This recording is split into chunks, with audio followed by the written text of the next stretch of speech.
الحمد لله نحمده ونستعينه ونستغفره ونعوذ بالله من شرور أنفسنا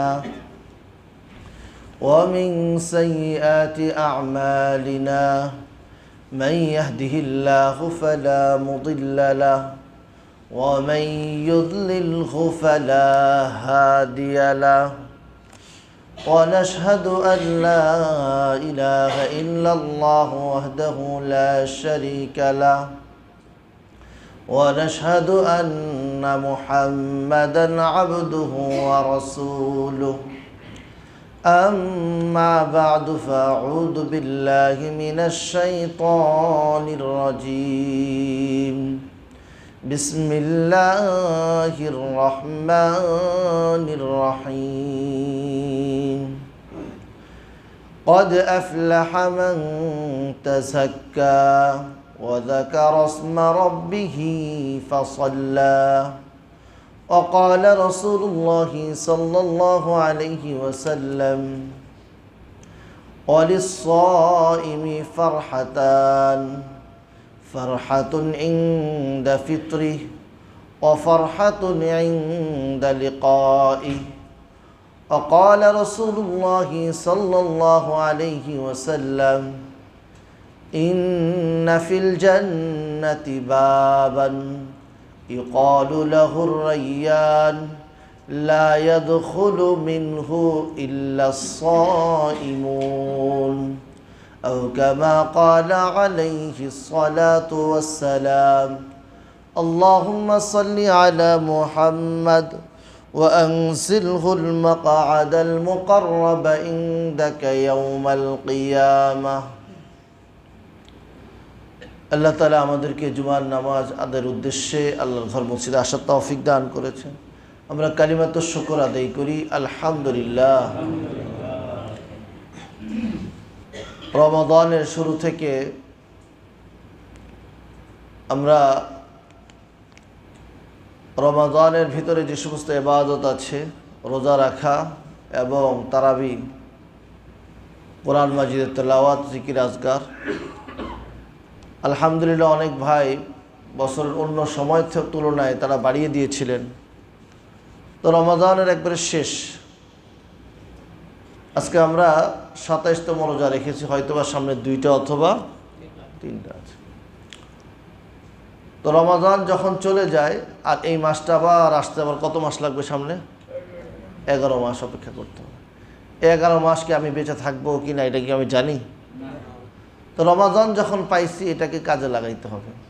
শেষ তো হয়ে গেল, যা আছে তাই কাজে লাগাই, যা আছে সামনে এগুলোকে কি লাগাই? কাজে লাগাই। তো নবী সাল্লাল্লাহু আলাইহি সাল্লাম আন্না নবী সাল্লাল্লাহু আলাইহি সাল্লাম রাকিয়াল মিম্বার ফাকালা আমিন আমিন আমিন। ইবনে হিব্বানের রওয়ায়াতের মধ্যে আছে আন্না নবী সাল্লাল্লাহু আলাইহি সাল্লাম সাঈদাল মিম্বার ফাকালা আমিন আমিন আমিন। রাকিয়ার যে অর্থ সাঈদারও একই অর্থ। নবী সাল্লাল্লাহু আলাইহি সাল্লাম মিম্বারে উঠলেন। যখন নবী সাল্লাল্লাহু আলাইহি সাল্লাম মিম্বারের প্রথম সিঁড়িতে পা রাখলেন তো নবী সাল্লাল্লাহু আলাইহি সাল্লাম বললেন আমিন। যখন নবী সাল্লাল্লাহু আলাইহি সাল্লাম পা কোথায় রাখলেন? মিম্বারের প্রথম সিঁড়িতে রাখলেন, বললেন আমিন। দ্বিতীয় সিঁড়িতে যখন পা রাখলেন তখন বললেন আমিন। তৃতীয় সিঁড়িতে যখন পা রাখলেন নবী সাল্লাল্লাহু আলাইহি সাল্লাম বললেন আমিন। ইলা ইয়া রাসূলুল্লাহ,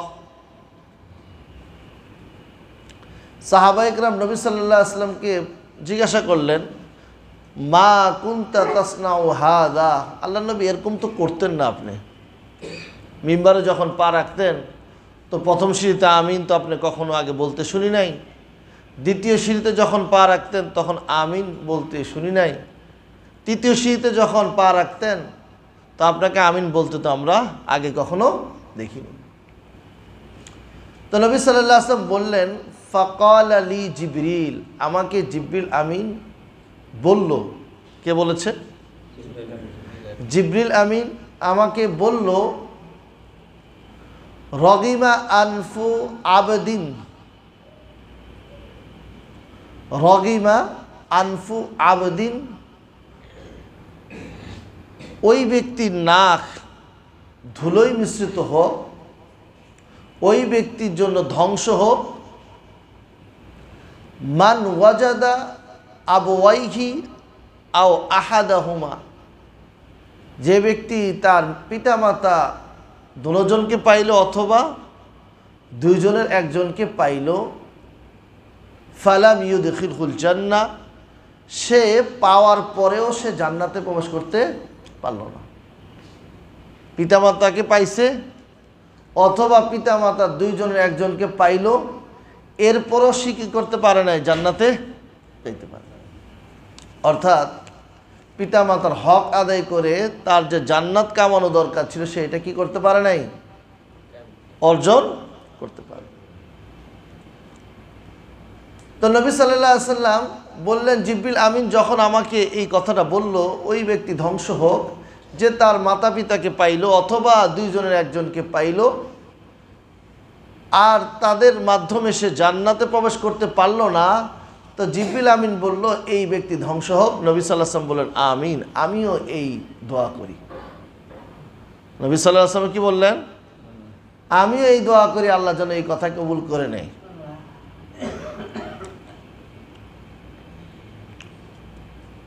আল্লাহ নবী সাল্লাল্লাহু আলাইহি ওয়াসাল্লামের একটা হাদিস, নবী সাল্লাল্লাহু আলাইহি ওয়াসাল্লাম বলেন, রিদাল্লাহি রিজাল ওয়ালিদাইনি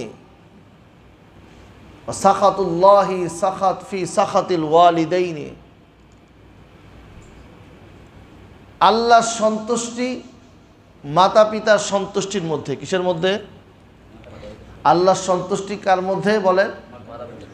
মাতা পিতার সন্তুষ্টির মধ্যে। মাতা পিতা যদি সন্তুষ্ট হয় তাহলে কেউ সন্তুষ্ট হয়ে যাবে, আল্লাহও সন্তুষ্ট হয়ে যাবে। মাতা পিতা অসন্তুষ্ট যদি হয় তাহলে আল্লাহ তাআলাও অসন্তুষ্ট হয়ে যাবে।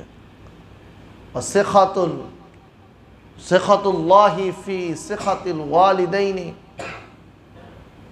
আল্লাহর অসন্তুষ্টি মাতা পিতার অসন্তুষ্টির মধ্যে।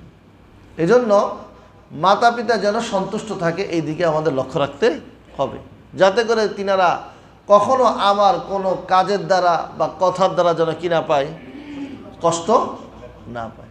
ফালা তাকুল্লাহুমা উফ, তাদেরকে তোমরা উফ বলিও না। মাতা পিতার কোনো একটা আদেশ অপছন্দ হয়েছে তা আমি বলি উফ, বা মাতা পিতা আমার কোনো আচরণের কারণে তিনাদের মুখ দিয়ে বাইর হলো উফ শব্দ, উফ শব্দ বাইর হলো, এরকম করা যাবে না। এখন মাতা পিতার সন্তুষ্টি অর্জন করতে হবে, একটা সীমাও আছে, এটার কি আছে, একটা সীমানাও আছে, এটার পরিমাপও আছে, কতটুকু পর্যন্ত আমার মাতা পিতা আমার উপরে সন্তুষ্ট থাকতে হবে। যেই জায়গাতে আল্লাহ নবী সাল্লাল্লাহু আলাইহি ওয়াসাল্লাম একটা হাদিস, নবী সাল্লাল্লাহু আলাইহি ওয়াসাল্লাম বলেন, লা তাআতা লি মাখলুকিন ফি মাসিয়াতিল খালিক, আল্লাহর অসন্তুষ্টি, আল্লাহ অসন্তুষ্ট হয় এমন জায়গার মধ্যে কোনো মাখলুকের অনুসরণ, কার অনুসরণ নাই, কোনো মাখলুকের অনুসরণ নাই যেখানে কেউ অসন্তুষ্ট হয়। খালেক অসন্তুষ্ট হয়, সৃষ্টিকর্তা অসন্তুষ্ট হয়, মাখলুকের সন্তুষ্টি ওখানে হাসিল করা দরকার আছে। তা আমার কাজের দ্বারা যদি আমার আল্লাহ অসন্তুষ্ট হয় আর আমার মাতা পিতা যদি সন্তুষ্ট হয়, ওই জায়গায় কার কথা মানতে হবে? কার কথা? আল্লাহর কথা। কারণ মাখলুকের আনুগত্য হবে না যদি আল্লাহ কি হয়ে যায়, অসন্তুষ্ট হয়ে যায়। নবী সাল্লাল্লাহু আলাইহি ওয়াসাল্লামের যুগে যে সমস্ত সাহাবায়ে কেরাম মুসলমান হয়েছে তাদের মাতা পিতা মনে সন্তুষ্ট ছিল নাকি? হ্যাঁ, ঘর থেকে বাইর করে দিছে। সাহাবায়ে কেরাম মুসলমান হয়েছে, আনন্দের জীবন, স্বাচ্ছন্দ্যের জীবন ছিল, ধন দৌলতের মালিক ছিলেন। তো যখন ইসলাম গ্রহণ করেছেন, তো মাতা পিতা ঘর থেকে বাহির করে দিছে, সম্পদ থেকে বঞ্চিত করেছে, তো ওইখানে অসন্তুষ্ট কে হয়েছে? কিন্তু সন্তুষ্ট হয়েছে কে? আল্লাহ সন্তুষ্ট হয়েছে। তো আল্লাহ সন্তুষ্ট হয় এমন জায়গার মধ্যে যদি মাতা পিতা অসন্তুষ্ট হয়, তো ওই জায়গায় সন্তুষ্টি কাটটা নিতে হবে বলেন? আল্লাহর হুকুমের মধ্যে থেকে মাতা পিতাকে সন্তুষ্ট করতে হবে। আর এই মাতা পিতাকে সন্তুষ্ট করে আল্লাহর হুকুমের মধ্যে যদি আমি আল্লাহ মাতা পিতাকে সন্তুষ্ট করে জান্নাত কামাই করতে না পারি, তখন হলো আমার জন্য ধ্বংস। তো নবী সাল্লাল্লাহু আলাইহি সাল্লাম বললেন, ধ্বংস হোক ওই ব্যক্তি যে তার মাতা পিতাকে পাইল, এর পরেও সে কি করতে পারল না? সে তার জান্নাতকে হাসিল করতে পারল। এক নম্বর ব্যক্তি। দ্বিতীয় নম্বর ব্যক্তি, নবী সাল্লাল্লাহু আলাইহি সাল্লাম বললেন যে দ্বিতীয় ব্যক্তির ব্যাপারেও জিবরিল আমিন বলে, রগিবা আনফু আবদিন, ওই ব্যক্তি দাখালা আলাইহি রমাদান, ওই ব্যক্তি যার সামনে রমাদান মাস আসলো, যার সামনে কি আসলো? রমাদান মাস আসলো, ফালাম ইউগফিরহু, সে নিজেকে ক্ষমা করতে পারলো না, ক্ষমা করাইতে পারলো না, নিজেকে সে কি করাইতে পারলো না? ক্ষমা করাইতে পারলো না। তো এই ব্যক্তিও ধ্বংস হোক। কে বলল? জিবরিল আমিন বলল যে এই ব্যক্তিও ধ্বংস হোক যে রমাদান মাস তার সামনে আসলো। কারণ রমাদান হলো কিসের মাস বলেন? ক্ষমার মাস। কিসের মাস? আল্লাহ তাআলা এই মাসের মধ্যে জাহান্নামের দরজাকে কি করে রাখে? বন্ধ করে রাখে, আর ডাকতে থাকে, ইয়া বাগিয়াশ শার, ইয়া বাগিয়াশ শার আকসির। আল্লাহর পক্ষ থেকে ফেরেশতা ডাকতে থাকে, হে সীমালঙ্ঘনকারী তুমি ক্ষান্ত হও, তুমি সীমালঙ্ঘনকারী তুমি ক্ষান্ত হও, তুমি তোমার এই কাজ থেকে বিরত থাকো। আর আল্লাহর পক্ষ থেকে প্রত্যেক রাতে, প্রত্যেক দিন, প্রত্যেক রাতে ক্ষমার ঘোষণা করা হয়। কাদের জন্য? ওই সমস্ত মানুষ যাদের উপরে জাহান্নাম ওয়াজিব হয়ে গেছে। এমন একটা মাস পাইল, এরপরেও নিজেকে মাফ করাইতে পারলো না। এই ব্যক্তির ব্যাপারে জিবরিল আমিন বলে, আর ওই ব্যক্তি যে রমাদান মাস পাইল, এরপরেও নিজেকে সে মাফ করাইতে পারলো না, এই ব্যক্তি ধ্বংস হোক। নবী বললেন আমিন। নবীরও কথা হলো এটা যে এই ব্যক্তি কি হোক? ধ্বংস। তা আমাদের সামনে কোন মাস চলে যাচ্ছে? কোন মাস? মাফ করাইতে পারছি? হ্যাঁ, মাফ করাইতে পারছি? তা আগে যেমন ছিলাম এমনই তো আছি, আগে যেমন ছিলাম এমনই আছি। আড্ডা এগুলোতে সময় ব্যয় করতেছি, গল্প গুজবের মধ্যে সময় ব্যয় করতেছি, কিন্তু ইবাদত করব, একটু রাতে ইবাদত করব, এই সময়টুকু পাচ্ছি না। যে তারাবির নামাজে শরিক হব, তারাবি পড়ব লম্বা পুরাটা সময়, এই সুযোগ পাচ্ছি না। আমার তো আড্ডা আছে, আমার তো কি আছে, গল্প গুজব আছে, আমাকে বাইরে থাকতে হবে। আমার চিন্তা হয়েছে কোন জায়গার ভিতরে? বাইরের রয়ে গেলাম। ওয়াক্তের নামাজ আমি কাজা করে দিচ্ছি, বাজারের নামে আমি আমার ঈদের শপিংয়ের নামে আমি আমার নামাজ কাজা করে ফেলতেছি। আসরের নামাজ কাজা হয়ে যাচ্ছে, মাগরিবের নামাজ কাজা হয়ে যাচ্ছে, তারাবি তো ছুটছেই, 10-এর পরে তো ছুটেই গেছে। প্রত্যেক দিন তো কিছু না কিছু কিনতেই হয়। তো কিনার মাস দিছে আল্লাহ তাআলা এটা? হ্যাঁ, কোরআন এবং হাদিসের মধ্যে কোনো জায়গার মধ্যে আছে যে এই ঈদের জন্য শপিং করতে হবে? আছে কোনো জায়গায়? কোনো জায়গায় নেই। কই থেকে যে আমদানি হইল এটা? কই থেকে যে মানুষ আমদানি করে নিয়ে আসছে এই জিনিসকে? ঈদের জন্য বাজার করতে হবে কই থেকে? কোনো জায়গার মধ্যে তো নাই, কোনো জায়গায় নাই। সব হলো আমরা বানায় নিছি, ঈদ আসছে তো নতুন কিছু কিনতে হবে। হ্যাঁ, এইটা আছে, ঈদের দিন পরিষ্কার পরিচ্ছন্ন কাপড় পরে ঈদগাহে আসো। তো পুরান কাপড় ধুইলে কি পরিষ্কার হয় না? পুরানটা ধুইলে পরিষ্কার হয় না? সব একবারে নতুন কেনাকাটা, সব এই ইবাদতের মাসকে আমরা বানাইছি। আর যারা এই সমস্ত ব্যবসায়ের সাথে জড়িত আছে তারাও রমজান মাসকে মাস তাদের ব্যবসার মাস মনে করে বসে গেছে। কিন্তু তো এইটাতে ইবাদতের মাস ছিল, বানায় ফেলেছি কিসের মাস? কিসের মাস? ব্যবসার। তা আমার নামাজ ছুটে যাচ্ছে, রমাদান মাস, ইবাদতের মাসে আমার নামাজে ছুটে যাচ্ছে, কাজা করে ফেলতেছি, খবর নাই আমার। তো আল্লাহ নবী সাল্লাল্লাহু আলাইহি ওয়াসাল্লাম বলে ওই ব্যক্তি ধ্বংস হোক যে রমজান পাইলো, সে ইবাদতের মাধ্যমে আল্লাহর কাছে মাফ করাইতে পারলো না, এই ব্যক্তির জন্য ধ্বংস। নবীও বললেন এই ব্যক্তি ধ্বংস হোক। আল্লাহ নবী সাল্লাল্লাহু আলাইহি ওয়াসাল্লাম একটা হাদিস, নবী সাল্লাল্লাহু আলাইহি ওয়াসাল্লাম বলেন, রুব্বা সাইমিন লাইসা মিন সিয়ামিহি লাইসা লাহু মিন সিয়ামিহি ইল্লাল জু' ওয়া রুব্বা কাইমিন লাইসা লাহু মিন কিয়ামিহি ইল্লাস সাহার।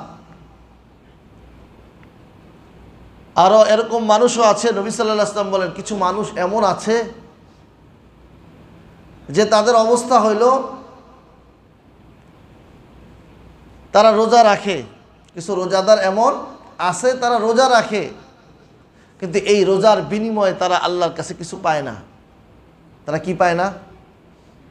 এই রোজার বিনিময়ে আল্লাহর কাছে কিছু পায় না, শুধু সে ক্ষুধার্ত অবস্থায় থাকে, এতটুকুই।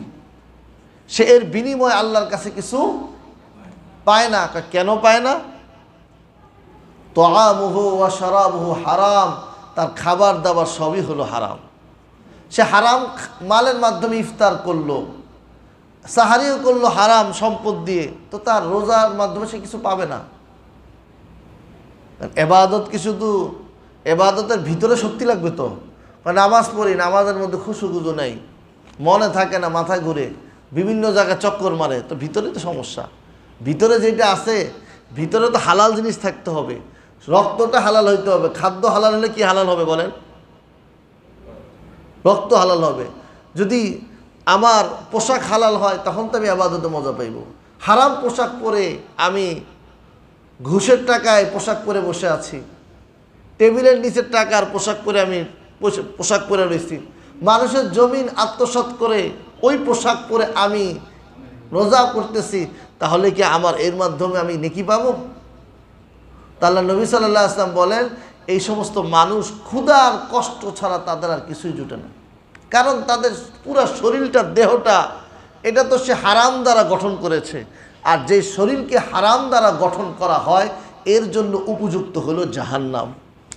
নবী বলেন এই শরীরের জন্য উপযুক্ত কোনটা বলেন? জাহান্নাম উপযুক্ত এই শরীরের জন্য, কারণ সে তো এই শরীরকে জাহান্নামের জন্য তৈরি করছে। কিসের জন্য তৈরি করছে? হারাম যেটা আছে এটা হলো আগুন, হারামটা হলো কি বলেন? তো আগুন, জাহান্নামও আগুন, সে তার নিজের শরীরকে আগুন বানাইছে, তো তার দিকে টানবেও কে? ওই আগুনই টানবে, জাহান্নামই তাকে টানবে। এই জন্য মুহাদ্দিসিনে কেরাম বলেন এই ব্যক্তির অবস্থা হলো এমন যে সে যখন সাহারি করতেছে তখনও হারাম, সে যখন ইফতার করতেছে তখনও হারাম জিনিস দিয়ে ইফতার করতেছে, তো তার এই রোজার মাধ্যমে সে কিছু পায় না। এক নম্বর। দ্বিতীয় ব্যাখ্যা মুহাদ্দিসিনে কেরাম বলেছেন যে এই ব্যক্তি তো রোজা রাখে, কিন্তু সে রোজাটা এমনভাবে রাখে রোজা তার ঠিক থাকে না, অর্থাৎ সে রোজা অবস্থায় কবিরা গুনাহের মধ্যে লিপ্ত হয়। কিসের মধ্যে লিপ্ত হয়? কিসের মধ্যে লিপ্ত হয়? কবিরা গুনাহের মধ্যে লিপ্ত হচ্ছে। সে মিথ্যা কথা বলতেছে, গালিগালাজ করতেছে, অপরের দোষ চর্চা করতেছে, গীবত করতেছে, মানুষকে কষ্ট দিচ্ছে, মানুষের উপর জুলুম করতেছে, সম্পদ আত্মসাতের সে পায়তারা করতেছে। এই যা সে করতেছে এগুলা সে কি রাখা অবস্থায় করলো? রোজা রেখে সে করতেছে। তো তার এই কাজের কারণে তার রোজাটা কি হয়ে যায়? এই রোজার সে কোনো কি পায় না, বরকত পায় না, শুধু সে ক্ষুধার্তই থাকে। দ্বিতীয় অংশ হাদিসের নবী সাল্লাল্লাহু আলাইহি ওয়াসাল্লাম বলেন অরুব্বা কাইমিন লাইসা লাহু মিন কিয়ামিহি ইল্লা সাহাব। অনেক মানুষ এমন আছে রাত্রি জাগরণ করে, রাত্রে ইবাদত করে, কিন্তু সে এই ইবাদতের মাধ্যমেও সে কিছু পায় না, শুধু রাত্রি জাগরণটাই হয় তার। এটার কয়েকটা ব্যাখ্যা হতে পারে। একটা হলো সে রাত্রিতে ইবাদত করেছে, ফজরের নামাজই পড়ে নাই। কোন নামাজ পড়ে নাই? সারা রাত্র কি ফরজ নামাজ পড়েছে সে? সারা রাত্র যে ইবাদত করলো, কি ধরনের ইবাদত করেছে সে? নফল আবাদত করেছে। তো নফল আবাদত করে করে সে পুরা রাত কাটায় দিল। ফজরের নামাজ যেটা তার জামাতের সাথে পড়া দরকার ছিল, এই ফরজ নামাজই সে পড়ে নাই। ফজরের নামাজটাই সে কি করে নাই? পড়ে নাই। তো তার এই রাতের এবাদত ওই ফরজ হুকুমকে ছেড়ে দেওয়ার কারণে তার এবাদতটা কি হয়ে গেল? কোনো কাজে আসবে না। আপনার ফ্রি জিনিস মানুষ কখন পায়? ফ্রি দেনার সাথে দুইটা কিনলে এটা ফ্রি কখন দেয়? আগে তো আসল জিনিস কিনতে হবে, যাই তো ভাই ফ্রিটা আমার দেন, দিবে? তো নফলটা হইলো ওই অতিরিক্ত জিনিস, যেটা কিসের সাথে মিলবে? মূল জিনিসের সাথে মিলবে। মূলটাই যখন নাই তো এই নফল মিলবে কার সাথে? তো এই জন্য সারা রাত্র ইবাদত করলাম, ফজর নামাজও জামাতের সাথে পড়তে হবে। আবার অনেক মানুষ রাত্রি জাগরণ করে, কিন্তু সে এই রাত্রি জাগরণটাকে সে নষ্ট করে ফেলে। সে পুরা রাত জাগছে, কিন্তু তার এই জাগার মধ্যে ইবাদত সে করলো না, সে গুনাহের মাধ্যমে কাটাইল। মনে করেন কিছু 4-5 রাকাত 6 রাকাত বা 10 রাকাত পড়লো, এরপরে চিন্তা করে এইটা পুরো রাত্র আমি কেমনে কাটামো, এবার সে গুনাহের মধ্যে পুরো রাত বাকিটা কাটাই দিল।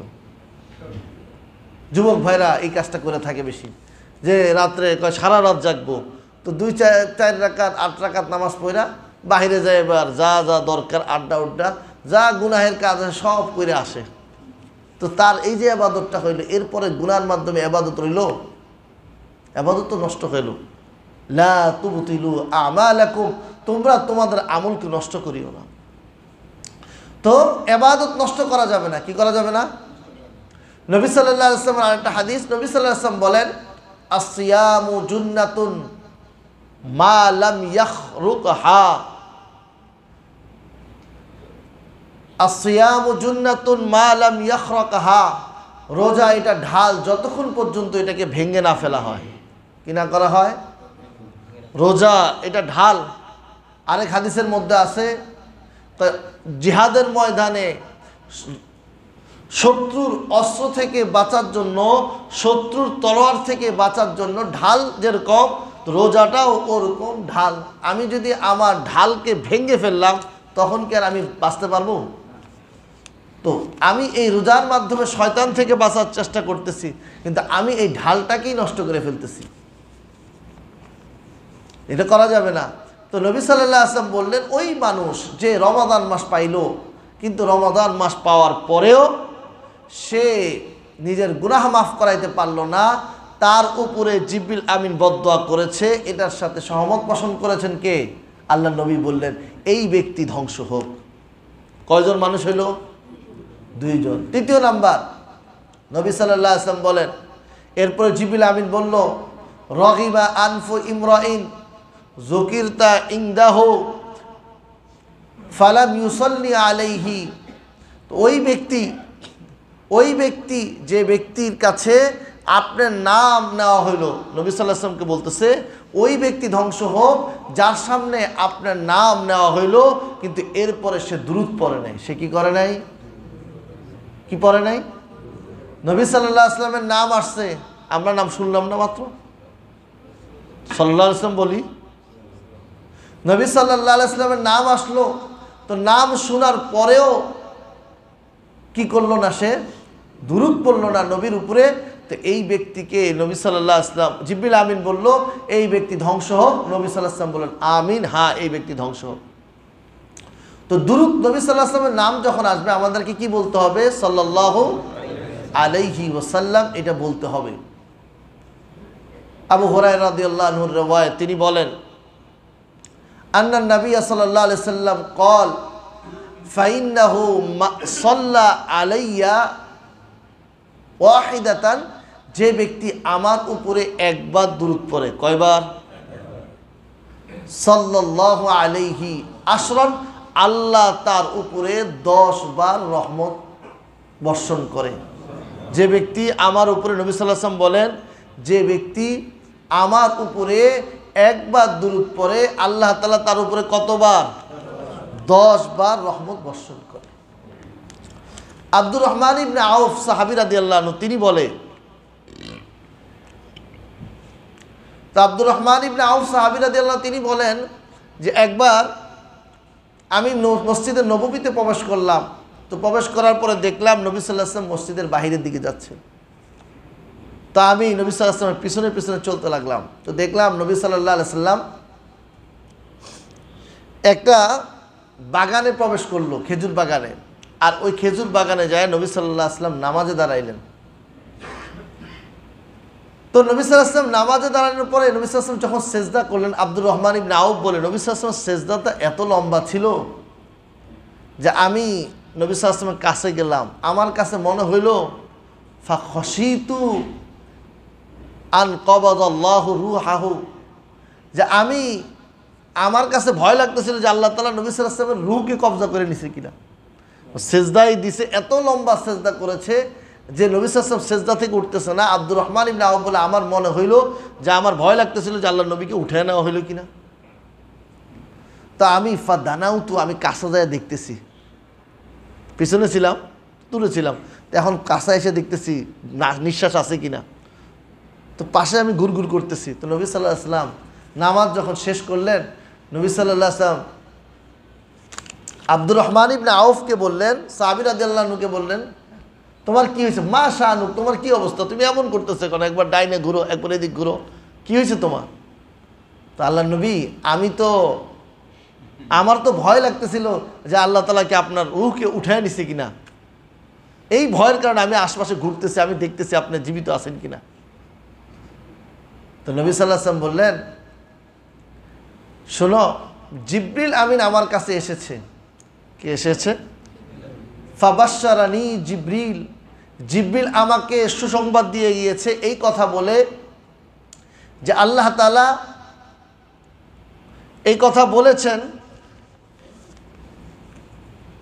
আল্লাহ তাআলা বলেছেন মান সাল্লামা আলাইকা মান সাল্লা আলাইকা সাল্লাইতু আলাইহি। জিবরিল আমিন বলে যে আল্লাহ তাআলা এই কথা বলেছে যে হে নবী, যে ব্যক্তি আপনার উপরে দুরূদ পড়বে আমিও তার উপরে রহমত করব। জিবরিল আমিন বলতেছে যে আল্লাহ তাআলা এই কথা বলেছে, যে ব্যক্তি নবী সাল্লাল্লাহু আলাইহি ওয়াসাল্লামের দুরূদ পড়বে আমি তার উপরে কি করব? রহমত করব। অমান সাল্লামা আলাইকা সাল্লামতু আলাইহি, আল্লাহ তাআলা বলে, জিবরিল আমিন বলতেছে যে আল্লাহ তাআলা বলেছে যে ব্যক্তি হে নবী আপনার উপরে শান্তির দোয়া করবে আল্লাহ তার উপরে শান্তি বর্ষণ করবে। তো জিবরিল আমিন এই কথা নবী সাল্লাল্লাহু আলাইহি ওয়াসাল্লামকে যখন বললেন, তো আব্দুর রহমান ইবনে আউফকে নবী সাল্লাল্লাহু আলাইহি ওয়াসাল্লাম বলছে যে আমি সেজদা করলাম, নামাজ পড়লাম, ফাসাজাদতু সিজদাতান লিল্লাহি শুকরান, যে আমি আল্লাহর শুকরিয়া স্বরূপ এই নামাজটা, এই সেজদাটা করেছি। তো দুরূদ এটা গুরুত্বপূর্ণ। আমি যদি আল্লাহর নবীর উপরে দুরূদ পড়ি, কে আমার উপরে রহমত করবে বলেন? আল্লাহর উপর, আল্লাহ আমার উপর রহমত করবে। তো দুরূদ পড়বো তো ইনশাআল্লাহ। যখনই নবীর নাম আসবে তখন আমরা দুরূদ পড়ব। তো নবী সাল্লাল্লাহু আলাইহি ওয়াসাল্লামের আরেকটা হাদিস, নবী সাল্লাল্লাহু আলাইহি ওয়াসাল্লাম বলেন, আমাদের রমজানের মধ্যে আরেকটা ইবাদত আছে সদকায়ে ফিতর। আমরা গত দুই জুমা আগে এই ব্যাপারে আলোচনা হয়েছিল। তো সদকায়ে ফিতর যেটা আছে এটা আমাদেরকে ঈদের আগে আগে শেষ করতে হবে। কিসের আগে আগে? কদ আফলাহা মান তাযাক্কা ওয়া যাকারা ইসমা রাব্বিহি ফাসাল্লা। ওই ব্যক্তি সফল কাম যে ব্যক্তি সে তার নিজেকে পরিশুদ্ধ করলো। তো পরিশুদ্ধ সম্পদের মাধ্যমে হয়। কিসের মাধ্যমে হয়? সম্পদের মাধ্যমে হয়। নিজের গুনাহের মাফ সম্পদের মাধ্যমে করা যায়। যে একজন মানুষ তওবা করলো, এর মাধ্যমে সে সাথে সাথে কিছু দান খয়রাত করলো, তো এর মাধ্যমে কি হয়ে যায়? তার গুনাহের কিছু কাফারা হয়ে যায়। তো আমাদের এই রমজান মাসে আমাদের অনেক কমি কোতাহি হয়ে গেছে, অনেক কিছু করা দরকার ছিল কিন্তু আমরা করি নাই। তো এই রমজানের রোজাগুলোর মধ্যে যে দুর্বলতা আমাদের দ্বারা হয়ে গেছে, এগুলা থেকে আল্লাহর কাছে মাফ চাওয়ার জন্য আল্লাহ তাআলা একটা পদ্ধতিও আমাদেরকে বলে দিচ্ছে, সেটা হলো সদকাতুল ফিতর। সেটা কি? তো সদকাতুল ফিতর আমরা দিব ওয়া যাকারা ইসমা রাব্বিহি। আর এটা আমরা আল্লাহর ঈদের দিন যখন ঈদগাহের দিকে আসবো, নামাজ পড়তে আসবো, তখন আমরা আল্লাহর পবিত্রতা বর্ণনা করতে করতে আসবো, অতঃপর নামাজ পড়বো। তো নামাজের আগে আগে আমাদের কি করতে হবে? সদকায়ে ফিতির দেওয়া শেষ করতে হবে। নবী সাল্লাল্লাহু আলাইহি সাল্লামের একটা হাদিস, নবী সাল্লাল্লাহু আলাইহি সাল্লাম বলেন, নবী সাল্লাল্লাহু আলাইহি সাল্লাম বাসা মুনাদিয়ান ফি ফিজাজি মক্কাতা, মক্কার অলিতে গলিতে নবী সাল্লাল্লাহু আলাইহি সাল্লাম এক ব্যক্তিকে ঘোষণাকারীকে পাঠাইলেন, ইন্না সাদকাতাল ফিতরি ওয়াজিবুন আলা কুল্লি মুসলিমিন হুররিন আও আবদিন যাকারিন আও উনসা সগীরিন আও কাবীরিন। তো সদকায়ে ফিতির এটা প্রত্যেক মুসলমানের উপর ওয়াজিব, চাই সে বড় হোক, চাই সে ছোট হোক, মহিলা হোক, পুরুষ হোক, আজাদ হোক, স্বাধীন হোক, গোলাম হোক, প্রত্যেকের উপরে সদকায়ে ফিতির ওয়াজিব। তো আমাদের যারা এখনও সদকায়ে ফিতির আদায় করি না, আমরা চেষ্টা করব ঈদের নামাজ পড়ার আগে আগে আমরা এটা কি করে দেওয়ার জন্য, শেষ করে দেওয়ার জন্য। রমাদান মাসে এটা অত্যন্ত গুরুত্বপূর্ণ একটা মাস। নবী সাল্লাল্লাহু আলাইহি ওয়াসাল্লাম একটা হাদিস, নবী সাল্লাল্লাহু আলাইহি ওয়াসাল্লাম বলেন, সালাসাতুন লা তুরাদ্দু দাওয়াতুহুন, তিন ব্যক্তি এমন আছে যাদের দোয়াকে কি করা হয় না, কবুল ফেরত। যে ব্যক্তি হাত উঠায়, তা হাত উঠানোর পরে তার হাতকে কি করা হয় না, ফেরত দেওয়া হয় না। এর মধ্যে একজন হলো আল ইমামুল আদিল, ন্যায়পরায়ণ বাদশাহ। এক নাম্বার কে? ন্যায়পরায়ণ বাদশাহ।